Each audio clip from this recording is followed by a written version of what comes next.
Hey, it's JJ. How are we doing? I'm on a day off today. I've been pottering about, doing bits and bobs, come out to the woods, a little bit of me time, and we're going to go over this today. Now, most of you already recognise this. I would not leave this piece of kit at home when I come out to the woods, and that is the Firebox stove. Yep, now you see this in the videos all the time. I've already done a review on it, but this is 3 years down the line. I've had this Firebox stove for 3 years, okay, 3 solid years. In my peak busiest periods, it probably gets used 3 to 4 times a week, 52 weeks throughout the year. 3 years down the line, what do I actually make of it? Well, 3 years ago, I got this. I did a bit of research. I contacted a really good friend of mine, Andrew Moriarty, who's got a great Instagram page and a brilliant YouTube channel, AM Bushcraft and Hunting. Okay, I'll do that in the description. He uses one of these. I asked him his honest opinion, went and had a look at one in the Bushcraft store, haven't looked back since. Seriously, the best product I have ever brought, and I love it to bits. Really simple. There's a couple of bits I will go over that could be improved on, but let's get into it. So, according to the official Firebox USA website, they say this weighs 33 ounces, 930 odd grams. I've weighed this just before I come out. My scales register it at 970 grams. Okay, it's 2.2 pounds. Not gonna lie, that's a bit of a weight to carry about. Okay, yeah, you can go and buy an extremely expensive titanium version, but trust me, it's not worth it. 2.2 pounds, 970 grams, measures 5 inches across, yeah, just over 7 inches tall. So this is the Generation 2, which was brought out about 3 years ago, and Generation 2 had some slight improvements where you got the fire sticks over the top, which hold the ash pan in, keeps it all together. So the Generation 1 could only carry 2 of these. They widen these slots out so you could actually carry 4, because these gets used a lot on it. So that actually keeps it all together and it holds the ash pan in place. Let's just prise that off. Bear with me a second. I haven't got my gloves on and my hands are a bit cold. Let me just use the fire stick.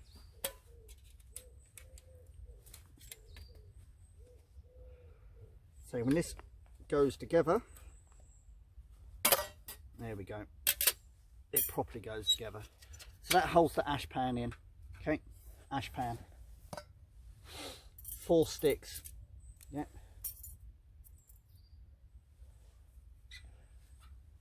How easy does it fold out? Literally fold it out, 1, 2, and then drop the bottom down. That's it. Yeah, no other movement parts. This, it's like a storm flap. Yeah, generally I keep this down.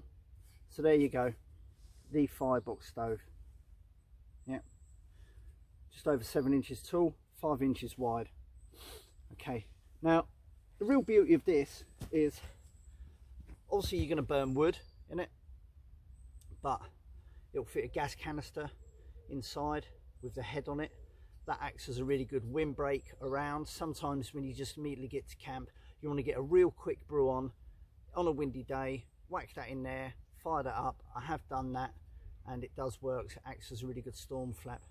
The ash pan, okay, will actually go completely inside down the bottom, so that then you could have like a fire dragon, like a fuel block on there, hexamine block on there, so it's not just going to all run down to the ground. So then that will take heat up as well. Otherwise, the ash pan goes to the bottom like so, and that sits in there. And these are so efficient, okay, at burning the wood. You really don't get a lot of ash collect with prolonged use, because it does burn so efficient. And the beauty is that that also stops a lot of the heat going down into the ground. So now obviously we're into autumn, it's not so much of a problem now, but in dry conditions, that's great, because where the actual wood sits at the bottom, that's about 2 inches from the bottom, so that helps deflect some heat back up, so that's really good. One of the things I also like about this is with a couple of the, where should we go, let's pop, if we just pop the sticks through, yeah, you've got multiple attachment points on here, yeah, all the way around, so you can raise and lower on there absolutely brilliantly. They'll go sideways and they'll sit in there, pop that in there, brilliant. We just raise this one on the inside, pop this one back on the inside like so, and then what this will actually do is it will hold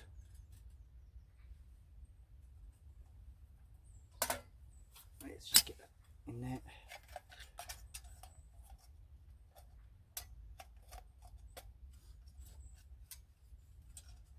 Hold your trangier as well, which is absolutely fantastic. So that will just hold in there, and then you can actually just have your brass mess burner sat in there if you don't want to use it as a wood stove. Sorry, that's on a bit of a jaunty angle there. Can you see that? So yeah, so you can literally just pop your brass mess burner in, and it does the job perfectly. That's why with 4 of these you can be holding your mess burner in there, up there, sits in there, absolutely perfect, gets held nicely in. So it will take all fuel sources, absolutely fantastic. Okay, let's take those off. About 60 quid,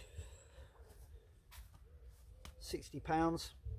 If you want to start adding, that comes with 2 of the fire sticks. You can start upgrading the bag that it comes with to a Cordura one, or this, which is the TBS canvas bag. I really like this. I've had this for a year now and it's absolutely fantastic.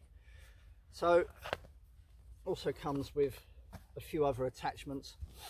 Okay, one that I do use a fair bit, okay, is the grill plate, and this will just slot in, which way round, that way. So this will just slot on and go into its recesses, and that stays in there really firmly. This is probably the bit that I actually use most. Now, most of the time when I am doing cooking on this, I tend to use a frying pan. I don't need the use for this, but you know what, sometimes if you just want to sear a steak or a burger and that, or just a few mushrooms and that fits on there perfect. That gets used a lot. You can see there's still plenty of space to put wood in when you are cooking with that on top, but if you need to pop that off while it's cooking, yeah, look, you know, that's going to heat up, it's going to be harder to get out while that's actually going. So what I like to do, okay, is when I'm cooking and I've got the stove really going, just whack a couple of the sticks on the top, yeah, and then I literally just place the grill plate on top. That way, if you need to take the grill plate or your frying pan off or whatever, you can take that off with your gloves, yeah, remove the sticks and put some other big bits of fuel source, your wood and that in there. So that's one. The other one, I don't really tend to use this too much. That's been used a few times, hence it cleans up really easy. So this is a boil plate, yeah. So again, we just look, now you can see it's not completely square, yeah, can you make that out? It's not completely square. See how this slopes down, and obviously that's because it needs to fold up completely on itself. So let's go there and there. That's the other way around, Justin. And that's the boil plate. And obviously you've got your fuel source in there. That'll take, you know, like your salamander bottle, your TBS bottle, any steel bottle or your cup will fit in there while you're boiling away. Again, I don't tend to use that so much. I literally, again, just whack a couple of the sticks across the top and just rest the cup on. It's much easier to handle. Right, that gives you a good overview of all the little bits and bobs.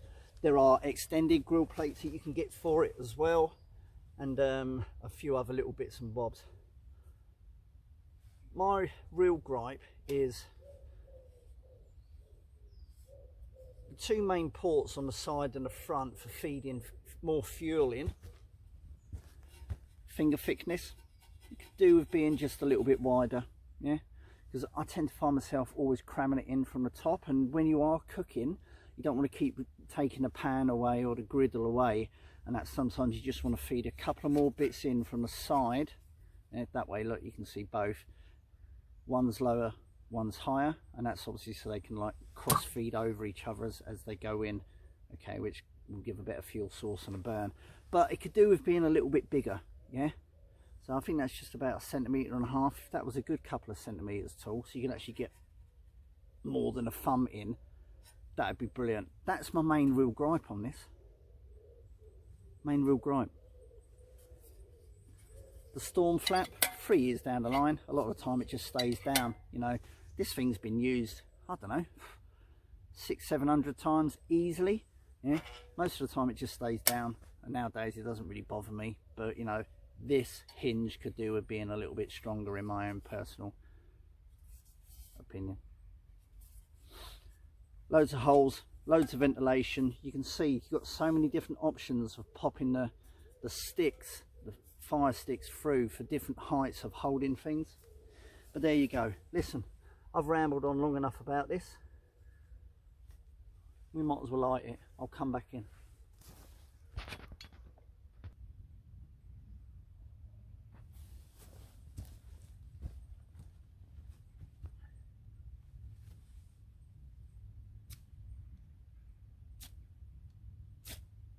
Get in there.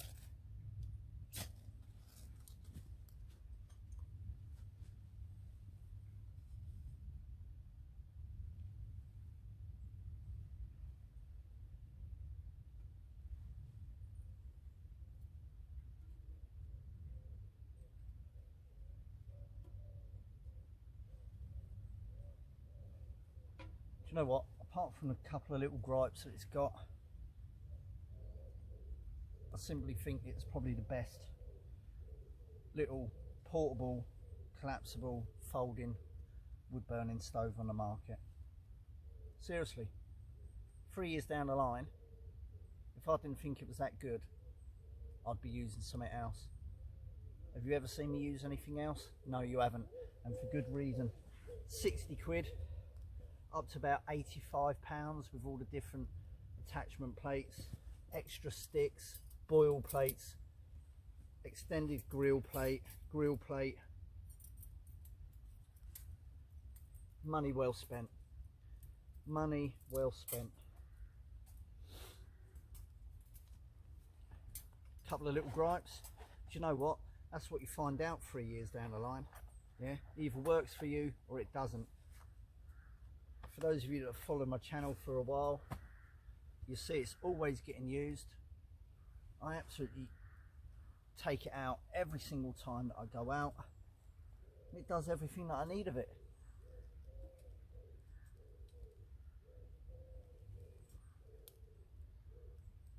Money well spent. There's so many different types out in the market. It's finding which one works well for you. I say the bush box, I know that's brilliant, friends use it, mine's better. Lick cedar, you know, there's honey stoves, there's wood gasifiers. Finding out what works right for you. I took this on a recommendation. I haven't looked back since. You know, just in its basic form, 60 quid. Yeah, it can be twice as expensive as some of the others, but if you're going to be using it 52 weeks a year, a couple of times a week, 3 years down the line, can you honestly say, would a 25 or 30 pound stove take that kind of punishment?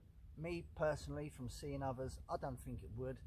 This does everything I need it to, and then more. I wouldn't be without it. 3 years old, I don't even need to replace it. You know, it gets a good bit of maintenance every now and again, and I'm going to do that in a different video. The Firebox stove, 3-year long-term test review. It's in my bag for a reason, because it's bloody awesome. That's enough waffling on. Thanks for tuning in. Catch up again soon. Fire, fire, fire, fire, fire, fire, fire, fire.